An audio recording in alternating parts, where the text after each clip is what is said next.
This is Bob Kohlenberg and Mavis Tsai, Hi. and we're really delighted to be making this recording for your FAP specialization course. It's really special to us that you're interested in FAP, that there's growing interest in FAP in Brazil, and we just want to convey what is most important to us about FAP in a short period of time. So, Bob? Well, here's where it gets confusing. So what's important to me about FAP is that it's based on the basic fundamental principles. So, for example, the answer to almost everything is evolution. That's how things got that way. And then, of course, we're engaging now in this verbal behavior. And also, FAP has an understanding of verbal behavior, which addresses its complexity and nuances and why it's so difficult for it to be accurate all the time. Is that confusing enough? Yeah, so what do you mean evolution is at the basis of everything? Well, I think you and I talking here today, how can we explain why we can do this? Why do we have this video equipment here? How has it been developed?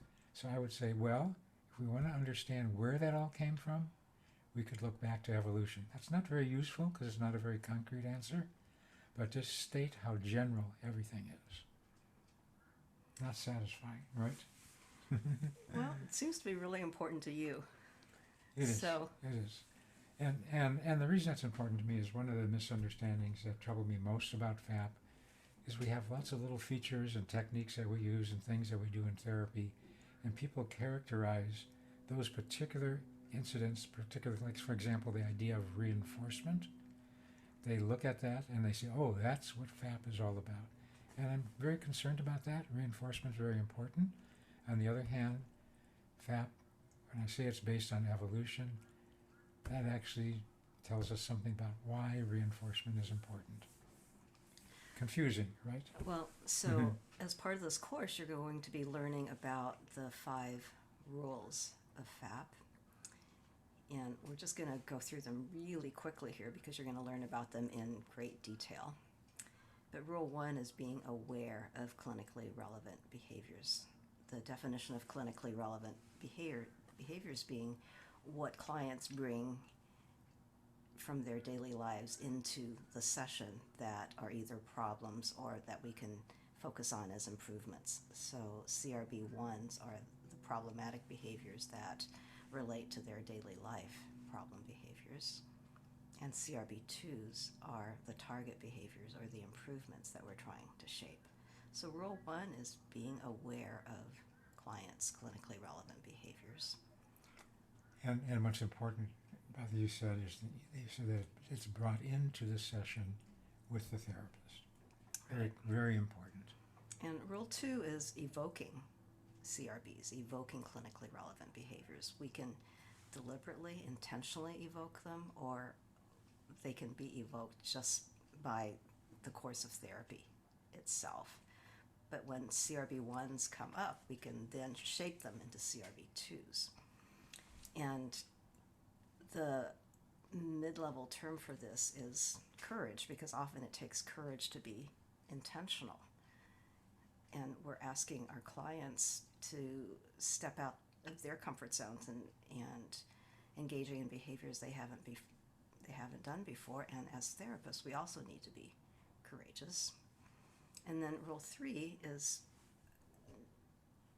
consequating or reinforcing CRBs, and it's the consequating means what we do after a particular behavior. And if we're wanting the behavior to increase, we're going to try to act in ways that we think will strengthen that behavior. We won't know until we watch over time what happens.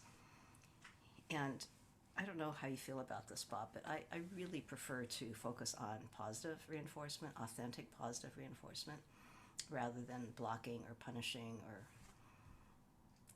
engaging in negative consequences until there's a really positive therapeutic relationship. Right. No, I totally agree that all kinds of problems occur when you actually punish although it's important to realize that probably the problems that are most troubling to people are the result probably of punishment. So it's hard, you can't just push that aside, but you'd like to say that during the therapy session, you want to avoid the use of punishment. Right? Right. And we have termed Rule 3, we put it under the category of therapeutic love. And Rule 4 is being aware of your impact on your client. And that's just more awareness. If you think that you're strengthening your client's behavior, are you really? So you can either watch your client's behavior over time, or you can just ask, what was the impact of what I just said on you? And then Rule 5 is really important. It's the generalization of their positive gains in therapy out into their daily lives. And to me, Rule 5 is about awareness, courage, and love. It takes all three components to help your clients become the best of who they are in daily life. So Bob, Yes. I don't know how many people know about the origins of FAP. Like, how did it get started? We started talking about it in the 1980s, in the mid and late 1980s. Actually, it may have been the early 80s, but we didn't write about it till the mid or late 80s. Right. Well, I mean, I was actually doing therapy without this whole system. It was with a more standard system. I don't want to mention them, but they're standard systems of therapy that are out there. And then I actually watched Maviss working with clients. And I was struck with how powerful these interactions were, how it affected clients in ways and far beyond what one would expect from typical therapy interactions. And so I wanted to understand that, grab a hold of that, and see if we could make that readily available to everyone, all therapists. So is that general enough? Yeah, so we came up with the rules that I just went over, and it's actually quite remarkable to me that they have stood the test of time. There are 5 simple but very powerful rules, and to me they take a lifetime to master. I'm still refining my skills in these rules. So what's most important to me is that therapists not just take these rules and think, oh, I have to get better at doing these techniques to my clients.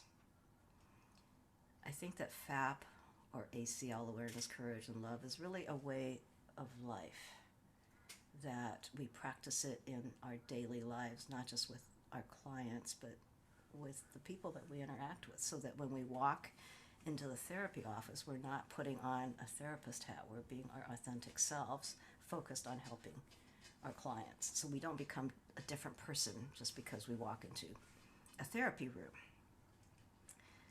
So, but we're very aware, I don't know if this is premature, very aware of the fact that this interaction that occurs between you and the client is powerful in all of its various forms that go on. And we feel this is what's responsible for the most pervasive changes and improvements in functioning. Is that too general?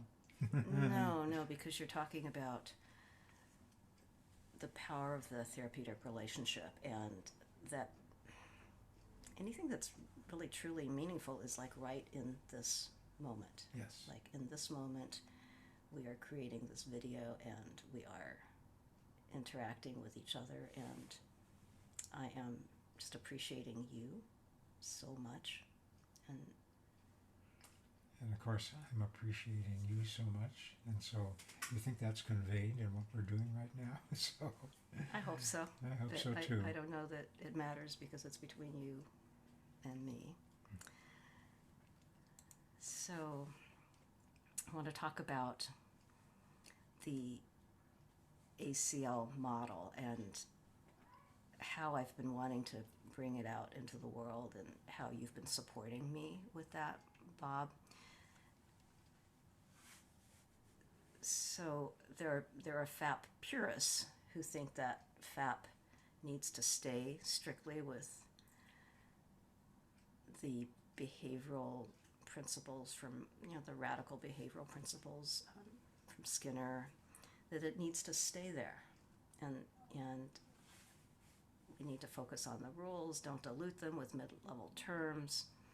And I've taken the approach of really wanting to bring FAP to the general public. And how has that been for you, Bob?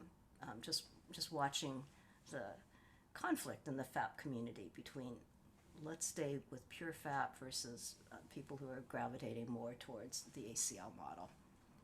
Well, I think I'm not exactly sure what pure FAP is, but I think it's very broad. And the idea is that the model we want to present wants to be very open to many, many different approaches. Because one of the difficulties one has in therapy is that clients separate from us and don't listen to us. And that's the reason is because we're presenting something that to them doesn't make sense in their life. So I just want to have a therapy that's flexible enough so that therapists can change and be aware of the fact that what's important is this moment-to-moment interaction, and that therapists can be as misguided as anybody. That's certainly true, and I really like what you said about this being a very, very broad approach. So we think that FAP can enhance any kind of therapy, and there's room for FAP to be done in all kinds of ways. I really respect the FAP purists who want to just adhere to the rules. I really do respect that, and I think that there's a place for what we're doing in terms of bringing ACL out into the world, to the general public, and not just focusing on clients. So I have a few slides I want to share in that regard.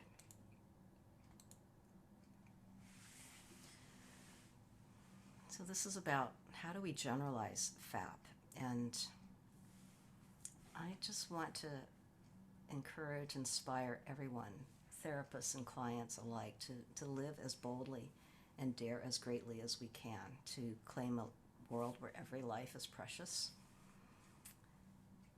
So I saw this quote when we were in the British Museum. We all experience sorrow, need, sickness, loss, and rely on relationships to help deal with adversity, whether these relationships are with one another, the animal world, the spiritual realm, or the earth.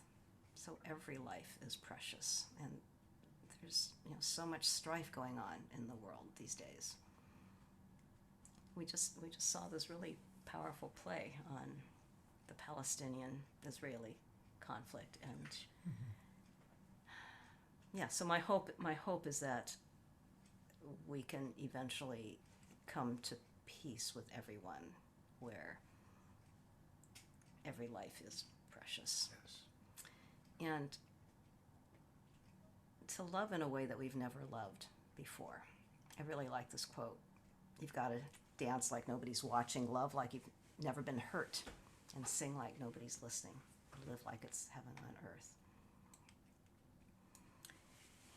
And the last guideline is to take our sense of agency, our capacity to exert power, to achieve an end to its highest level, applying our passions and gifts to personal, interpersonal, and global transformation.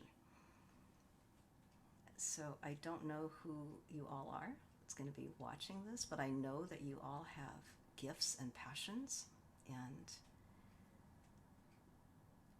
Bob and I would just love for you to bring those gifts and passions out into the world. So this was in the Holocaust Museum. Thou shalt not be a victim. Thou shalt not be a perpetrator. Above all, thou shalt not be a bystander. And so that's our hope, that you'll just go out into the world and take your gifts out into it. so this is my dream. Our dream is to generalize FAP in the biggest way possible, and we created the Awareness, Courage, and Love Global Project, which is a nonprofit organization. It's based in the U.S., but it's actually worldwide, and we're striving to meet life's challenges by deepening connection and rising to live more true to ourselves. So it's inspired by FAP and the research on loneliness as a significant predictor of illness and mortality. And there are simple but powerful protocols. The leaders need minimal training, and participants can attend these groups basically for free. And we're now in 29 countries and 6 continents, and I invite any of you who's interested in finding out more about it, like how to possibly start a chapter in your hometown. You could start a chapter just with people who are close to you, but write me at mavisst@aclglobal.org to find out more about this. Also, we just created an app called Living ACL. It's got meditations, exercises, and challenges, closeness generating questions. You get to connect with like-minded people, and there are live online ACL meetings. The Android version is coming out soon. Hopefully it'll be out there by the time you watch this, but download the app and find out more about ACL. So these are my concluding thoughts, and Bob, you can certainly add yours. Do you want to say any concluding thoughts before I go over mine? I think yours probably are going to capture it, but I'll let you know if I'm going to add something to it. Okay, so therapy isn't just about implementing empirically supported treatments, following rules, and adherence measures. It's about awareness, courage, and love. Because each time you meet someone, you have the opportunity to reflect what's special and precious about this person, to heal a wound, to co-create closeness, possibilities, and magic. And I feel like that we've really done that for each other, Bob. That, you know, we've been together over 40 years. Yeah. And I feel like you've really reflected what's special and precious about me, and I hope that you feel like I've done that Very much for so. you.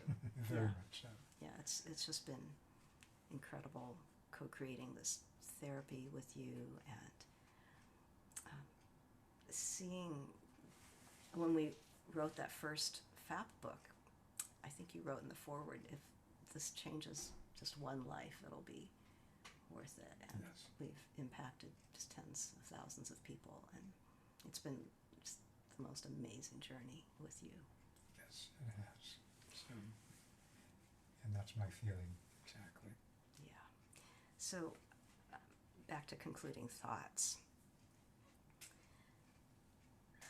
When you take risks and speak your truth compassionately, you give to your clients that which is only yours to give. Like no one else can give your unique thoughts, feelings, and experiences, and you have so much power because of your unique thoughts, feelings, and experiences. So by speaking your truth compassionately, you create relationships that are just unforgettable. Yes. So, and we're kind of emphasizing this interaction between you and the client. And things can go awry, including the things that the therapist says. So it's very important to keep that in mind, that the client, the core of all of this, what this is all about, is what it does to the client. And the client is affected very much by what the therapist says and does. And sometimes that could be negative. I think you're saying the most important thing is to do no harm. I think that's really important, to do no harm. To do no harm, definitely. and then to really, as I say here, that we can really create relationships that are unforgettable. Like when you think about the clients that you've done FAP with, what comes to mind about your relationships with them? So, of course, actually feelings of love, lots of emotions that come up in relationship to clients. And I do have to emphasize that there are things that I sometimes have said and done that actually haven't been good or best, and I need to be aware of those. And it's very useful for clients to see that in therapists. I think you're talking about humility and admitting that we are fallible human beings, and that sometimes the most powerful interventions can be us saying, we made mistakes and we're really sorry, Yes. repairing the ruptures. Yeah. So I just want to end with this sentence: when you touch the hearts of your clients, you create a legacy of compassion that can touch generations that are yet unborn. So I want to thank you for sharing this time with us, and I also appreciate it. yeah, and it was fun doing this with you, Bob. Yeah, definitely. Okay. So. Thank you.